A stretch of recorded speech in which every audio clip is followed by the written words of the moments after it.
शापित राजपुत्र मराठी गोष्ट। साधू नदीवर गेला। त्याच्या मनात तिथे स्नान करायचे होते।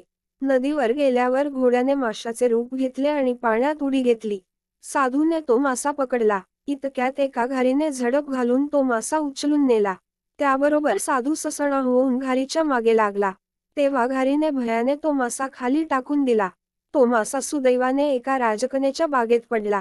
राजकन्या खिडकीत बसली होती। त्या माशाचा राजपुत्र झाला। राजपुत्राने आपली सारी कथा तिला सांगितली। राजपुत्राचे रूप पाहून आणि त्याची कहाणी ऐकून राजकन्येचे त्याच्यावर प्रेम बसले।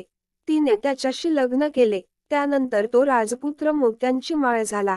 राजकन्या सदैव ती माळ आपल्या गळ्यात घालून असायची। साधू एक दिवस त्या राजवाड्यात आला आणि त्याने तऱ्हेतऱ्हेचे डोंबाऱ्याचे आणि जादूचे प्रयोग करून दाखवतो असे राजाला सांगितले। राजाने मांडव घातला। खेळ बघायला लोकांची गर्दी जमली। खेळ खरोखरीच अप्रतिम झाले। ते पाहून राजा संतुष्ट झाला आणि त्याने साधूला, तुला काय हवे? असे विचारले। साधू म्हणाला, राजा, तुझी मुलगी जी मोत्यांची माळ घालते ती मला दे।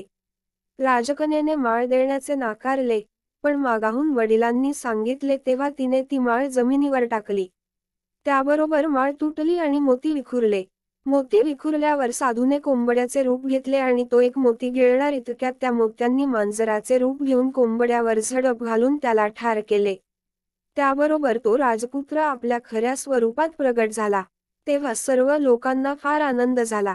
त्यांनी त्याचे प्रेमाने स्वागत केले।